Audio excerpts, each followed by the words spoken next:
Olá pessoal, vamos falar hoje de um alimento que é mais do que uma fruta, é uma parte viva da nossa história. E se eu perguntar qual fruta representa Santa Vitória do Palmar, vai me dizer butiá, né? Sobre isso e um pouco sobre a nossa história, vamos conversar depois da vinheta.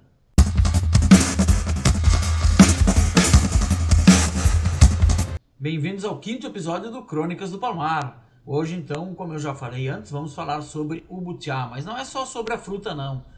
Vamos falar também um pouco sobre a nossa história e como era um símbolo da nossa terra e, por que não, um pedaço de nós, né? Aliás, já dizia alguém, né? Quem come butiá carrega a memória dos palmares. Já aproveitando, eu quero pedir para você se inscrever, curtir, compartilhar, ativar o sino das notificações para ficar por dentro das nossas histórias aqui no Crônicas do Palmar e de tudo que rola aqui no canal Ultra. Quem já conhece um pouco do butiá vai se encantar e quem não conhece, está na hora de conhecer também o Crônicas do Palmar. Santa Vitória foi fundada em 1858 e aqui, esse lugar, antes de ser Santa Vitória do Palmar, tinha um nome, era a Coxilha do Palmar de Lemos. Na pesquisa que eu fiz para escrever o meu livro, A Verde Terra dos Palmares, onde eu conto a história da nossa cidade, né, eu descobri que a casa onde se deu a reunião, na qual fundaram a cidade, ela pertencia a um homem que se chamava Joaquim Gomes Campos. E sabe por que eles não comeram butiá no dia da fundação de Santa Vitória? Porque era dezembro. Se fosse março, com certeza eles teriam comido. O Palmar era uma imensa região de palmas de butiá, que cobria boa parte da nossa paisagem, próximo ali, mais próximo à Lagoa Mirim, às margens da Lagoa Mirim. Essas palmeiras robustas, resistentes, elas formavam o palmar que a gente enxerga hoje ainda. Só que hoje, conforme dizem, não é um dado oficial, é mais da tradição. Quando você vai ali até o palmar, você ainda vê palmas. Dizem que não chega a ter 10% do que teve de palmas ali naquela região. E quem é que não tem uma história com butiá, hein? Quando eu era criança eu lembro de sair para coletar butiá, né? A gente saía de bicicleta, eu e meus amigos, e andávamos por toda Santa Vitória, atrás das palmas, onde o butiá já estava maduro, né? E tentávamos ali escalar algumas que eram muito altas, ou ficar jogando pedra, catava uma cana para tentar fincar e fazer o butiá cair, e a gente comeu o butiá. Muitas vezes os donos das casas não queriam dar butiá para nós, hein? Eles queriam comer eles mesmos o butiá e tocavam com a gente da volta da palma. Tinha outros que já não, que já ofereciam, que traziam uma sacola, tinha gente que trazia até uma escada para ajudar nós a pegar, e a gente passava praticamente todo o mês de março a caça dos butiás. É engraçado, né, como essa fruta traz essa memória assim, tão simples e ao mesmo tempo tão forte. Cada fruto é um pedacinho da nossa história, da história aqui da nossa gente.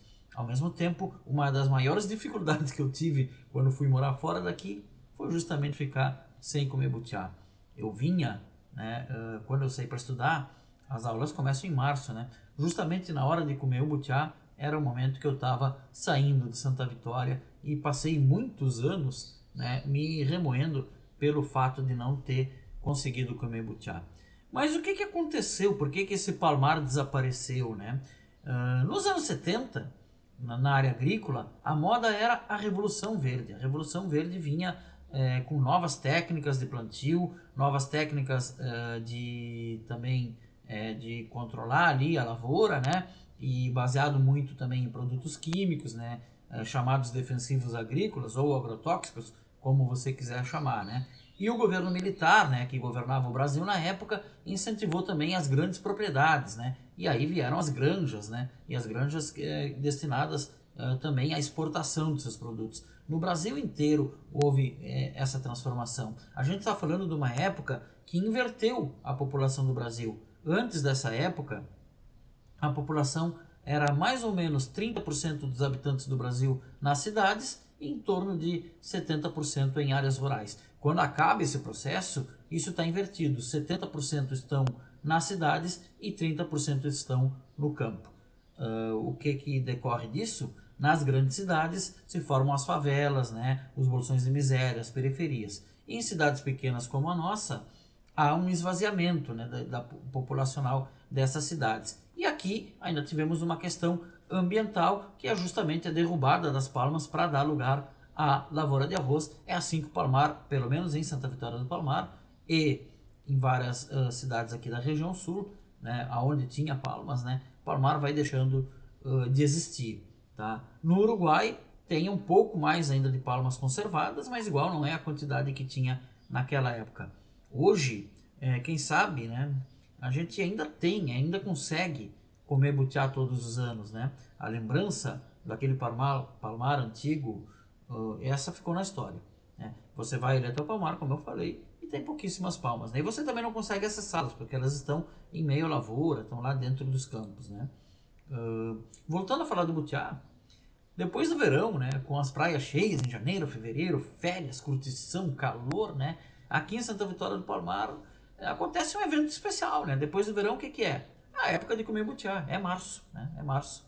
Mas assim como esse palmar ele vai diminuindo, né? Ele foi diminuindo, também a gente vê que as pessoas elas se vão, né?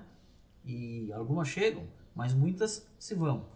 Vamos comparar a população de Santa Vitória com o que era nas décadas passadas.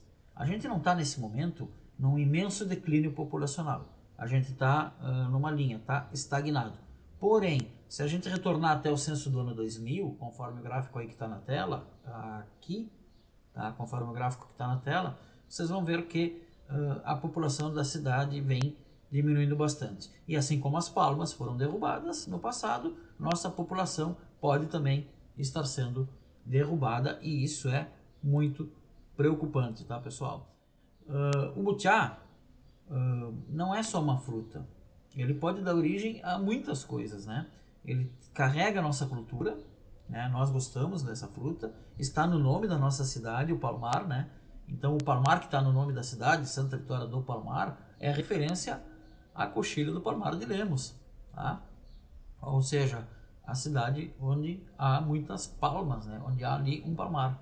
E cada pessoa tem a sua memória com essa fruta. E aí eu faço um questionamento.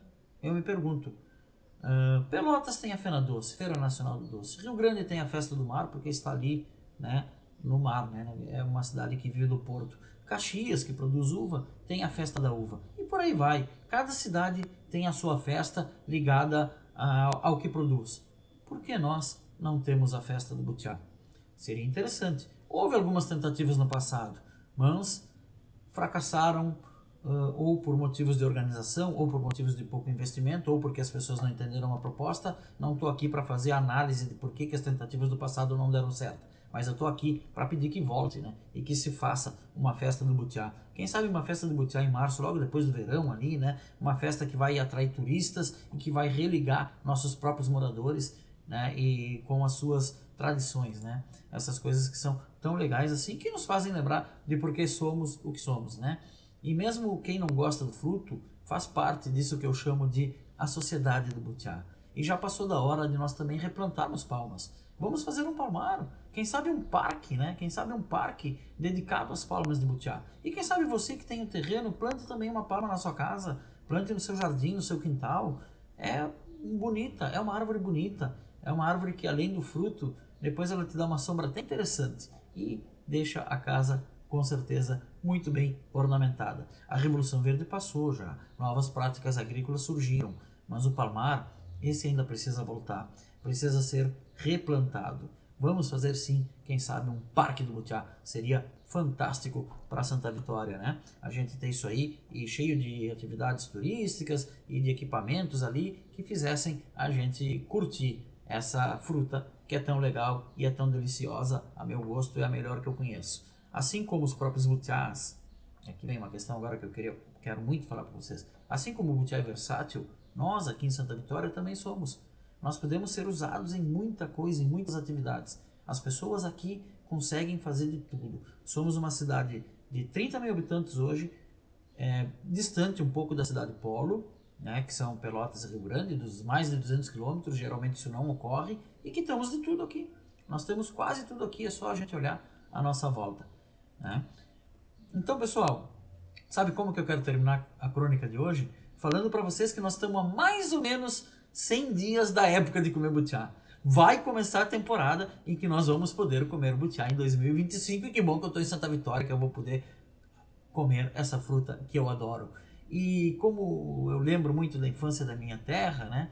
e dessa nossa infância aqui, coletando butiá em março, depois que voltava da praia. Eu quero saber de vocês. Deixa nos comentários aí qual é a relação que vocês têm com o butiá, se vocês preferem comer a fruta in natura, se gostam de fazer geleia, de fazer licor, né, suco. Tem muita coisa que dá para fazer butiá. Eu sei até de gente que come arroz com butiá. Esse eu nunca provei. Até tenho curiosidade um dia, como será que fica um arroz com butiá, né? Será que fica muito doce, meio ácido assim, aquela acidezinha leve que o butiá gostoso tem? Como será que é, né? Bom, pessoal, se tu gostou da crônica de hoje e quer acompanhar as próximas, se inscreve aqui no canal. Não deixa de se inscrever, ative seu like, compartilhe, clique no sininho das notificações e ajude a espalhar o Crônicas do Palmar e hoje com gostinho de butiá para toda a internet. Tchau, pessoal. Até a semana que vem.